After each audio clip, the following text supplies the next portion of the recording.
Well, good afternoon. I went to United States in 1961. Like Indonesians, I'm from India, and I went as a foreign graduate student. In 1963, I became a professor. They don't know how to pronounce our names, so I was given a nickname, Jag, like in Jaguar. Ever since that association, I've been dreaming of owning a Jaguar with a license plate, Jag's Jag. And the dream became a reality 14 years ago when I turned 60. I'm 74. Do I look 74? That's because in marketing, the first thing we learn and teach, it's all about packaging, right?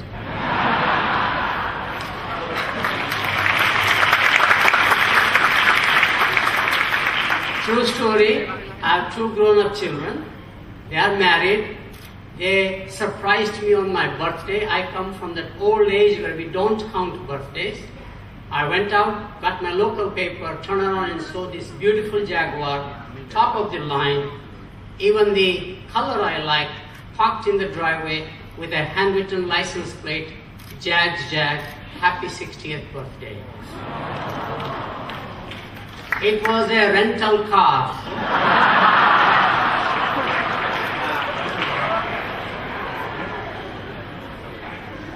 So I'm still looking for my Jaguar.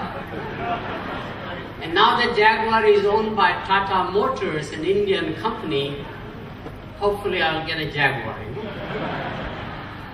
I just wanted to talk about the rise of China in India and its impact not only just in Southeast Asia, but throughout the world. So the power presentation primarily talks about the new triad power, and because of the time, I will run through the slides much faster, so if you have any questions, you can ask them. This is the fundamental change. While the 20th century was driven by the ideologies and the politics of advanced nations, the 21st century will be driven by markets and resources of emerging economies. This two-dimensional shift basically summarizes what is happening in front of our eyes. 4 factors are driving this one. On the upper right side is the biggest one. All advanced countries are aging and aging much faster than they realized. In Japan, every month there are fewer men than the last month, and there's nothing they can do. In Germany, net population is 0 growth, as many births as deaths, for example. US is aging. We have 10,000 senior citizens every day. So we have the baby boomers all becoming retirees now, essentially.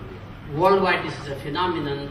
So the growth is no longer in advanced economies, it is outside the world thing. Second factor has been economic pragmatism. More and more, the politicians have learned that what matters actually at the elections is no party ideology, nothing else but economics of the people. Are you having the jobs? Are you having the wealth? And if you can manage both, you can survive no matter what political system. Worldwide, we have seen this phenomenon pretty much. Third, and the most important factor, is the rise of the middle class. Many speakers talked about it in the morning, for example. But this phenomenon is very real in the sense that all of them are very brand conscious. And the biggest outsourcing is taking place at home, where cooking, cleaning, childcare is all outsourced into commercial opportunities, and that wave is massive, and therefore you have a consumer-based economy, it is inevitable it will grow.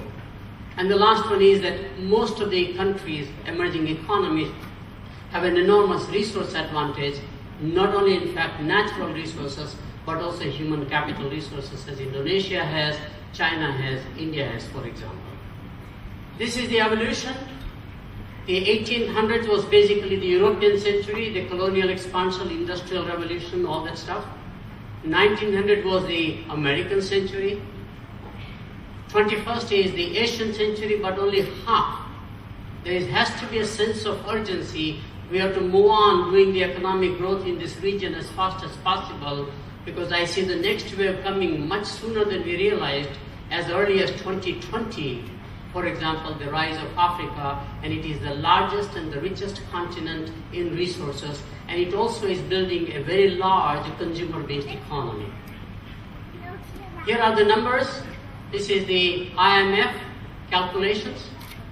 If you look at the purchasing power parity-based GDP that was also discussed, only 2015, not too far from now, US will be 18 trillion, China will be 17 trillion, India 6 trillion, but India is underestimated by about 3 trillion because it is all cash transactions. So India is much larger actually in its size, and therefore one of the projections made in the morning that India may be the largest economy is not as unrealistic as we think. China is the second largest economy, India is the third largest, but the next slide is more important. China's growth will slow down automatically. One-child policy over the last 2 generations is coming to haunt them. China will go the same way as Japan did after World War II, or Singapore is suffering right now the same way pretty much. There is nothing they can do. In other words, as people become more affluent and more women work in the workplace, the number of birth rates will decline definition. On the other hand, India, while it will chug along for a while with lots of setbacks, after about 2020, it is likely to grow for 2 reasons. Infrastructure will become a focal point, and of course more economic reforms. United States and China is becoming somewhat negative relationship, and India is actually getting together of China and India both economically as well as politically and maybe militarily is the forecast, which is very important. What are the consequences? There will be 3 major consequences, and because of the time, I will not go into the details of the slides.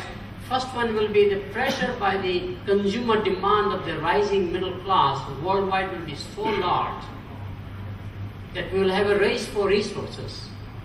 To produce those branded products, you need raw materials, you need manpower, whatever you need, and this will be a major, major battleground as to where the resources are, and rest of the material is in the slides will come up at the end.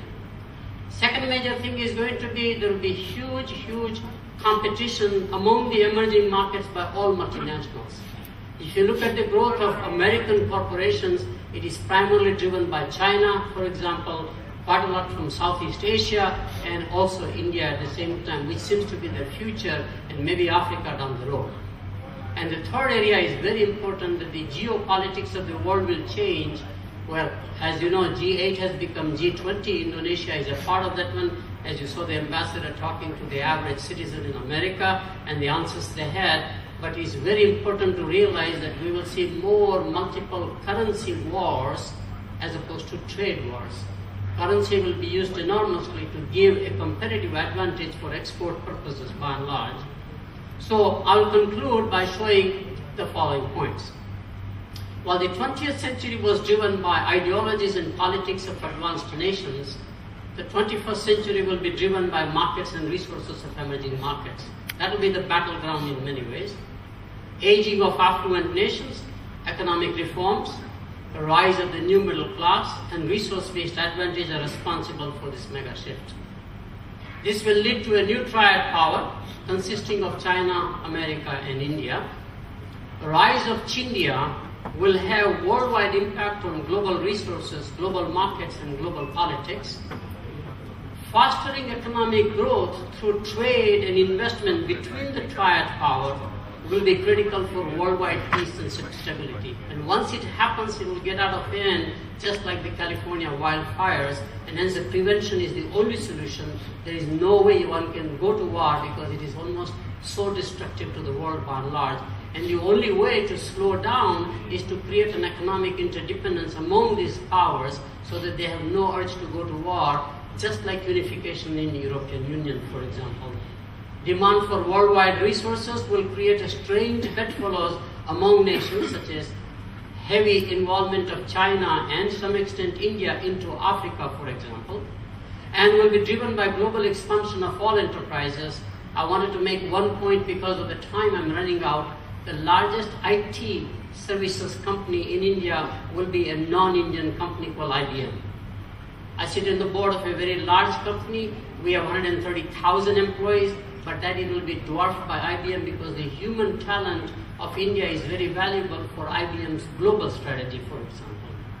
And major technologies breakthroughs will come from two sources. Scarcity of raw materials will be so large that we will create some sort of a cloning is my forecast. We'll learn how to clone things. We can learn how to clone chicken, fish, for example, sheep, for example. We learned how to clone natural pearls into cultural pearls, a farming of pearls, and today we can make a better job in a most mass production way than actually, in fact, what Mother Nature can do. So sustainability and cloning are very key aspects pretty much that will grow. Key drivers of innovation also will be from a demand side, affordability and accessibility of products, technologies and services. World economy will decouple from dollar. My forecast is that the dollar denomination will not be the future anymore, especially for calculating the prices of raw materials. So dollar denomination will be less and less used for trade and investment and more between currency exchanges, essentially by and large. And if you look at the currency reserves of central banks, it's a basket of currencies rather than just relying on one currency, for example. And China and India will be integrated into world politics, world social bodies, as well as world economic forums. Mergers and acquisitions will be enormous, very large scale. In fact, I think right after the elections in America, you will see announcement of mega mergers of a size we have never imagined in the 80s what happened, or in the 90s in European Union, for example, and private equity will play an enormous part around here.